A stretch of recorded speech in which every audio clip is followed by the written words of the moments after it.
To say that Jesus is 100% God and 100% man is to go in the face of everything that every messenger ever taught, even Jesus himself. Assalamu alaikum, peace be on all of you, whether Jew, Christian, Hindu, Buddhist, Muslim, or anything. We're all God's creation. We're all here on earth to glorify Him.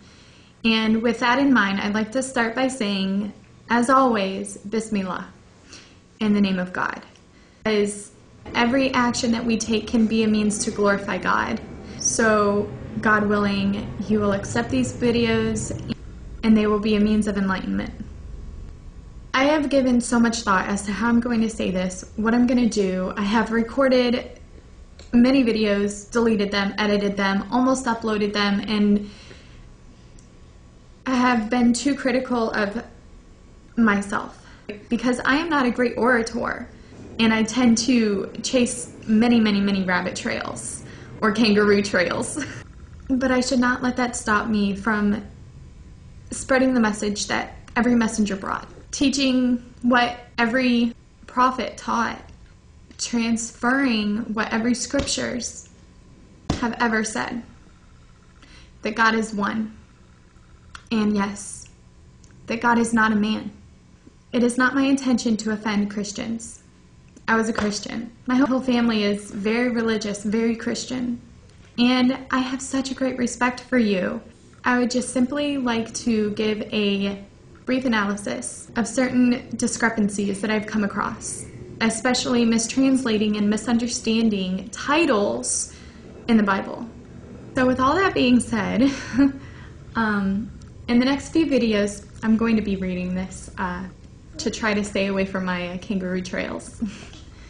In the next few videos, I will, inshallah, if God wills, be analyzing titles which have been given too much power through misunderstanding and mistranslations. Titles like Lord, Son of God, Everlasting Father, Begotten, and even the title God itself needs to be analyzed.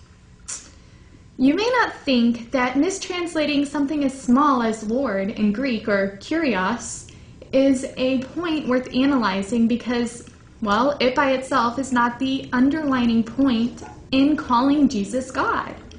But it is one large brick and one center point of a confusing and, yes, elaborate deception that Jesus is God.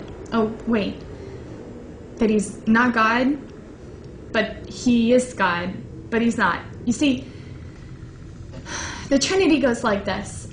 He's a part of God, you know, like in Greek mythology. Maybe a begotten physical son of God? Wasn't supposed to say that. He didn't know everything that God did, but still you call Him God. He says His power was given unto Him, but still you say He's God. He ate, He slept, which makes Him dependent, and still you call Him God. He didn't like being called good, and still you call Him God. He prayed to God, but still you call Him God. He cried to God, but still you call Him God. I'm not trying to offend you. I'm just asking why. How can you take all of these things into account and still call Him God? I know I could have many years ago, and I just like to do a few videos to explain what I've found, and that's what these videos are. So why? Why do you call Him God? For me, it was titles like these, Everlasting Father. I didn't know that that's a mistranslation. How many times is the word Kyrios mistranslated? Begotten. You know, the title God itself. Is it things like this that make you believe that Jesus is 100% man and 100% God, yet He never claimed to be? But that's the crux of your salvation. I'm not trying to offend you here, but I am going to go off on one of my kangaroo trails, which hopefully, inshallah, I'll be able to make another video about. If Jesus was God, why would he have to be baptized in the first place? You see, baptism was a symbolic sense that he was being purified, that he was being sanctified. If Jesus was God, he would have always been sanctified. In Luke 3:22, you are my son. And being a son of God was not unique to Jesus, by the way. Today I have begotten you. I can get very emotional about this because this was one of my turning points. And often I read this and say, how could I have ever looked over this? If Jesus was begotten at the time of the baptism, then he wasn't begotten at the time of the birth. That throws a huge, huge, huge wrench in the whole system of Christianity. If you think that Jesus is the physical Son of God, may God have mercy on us, astaghfirullah, then how can he be begotten at the time of his baptism? No. There are so many points I could go into about this right now, but this is just one quick point.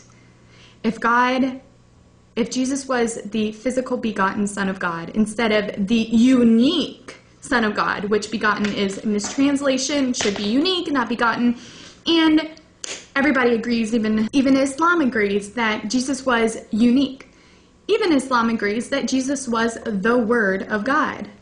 Because when Mary conceived, I'm going down the rabbit trail or the kangaroo trail, because when Mary became pregnant with Jesus, God said, be, and it is.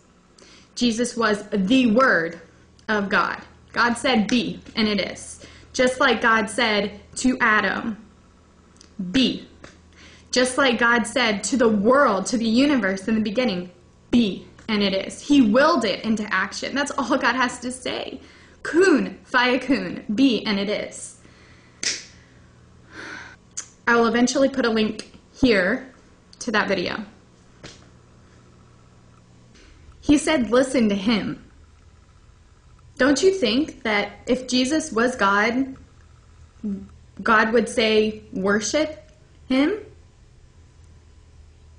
Don't you think if Jesus was God, and at this time of him being baptized, God would have said, worship him? Don't you think that if Jesus was God, God would have said, this is my human form?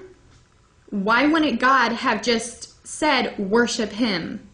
Nearly every time in the Old Testament that God is speaking, he says, I am God.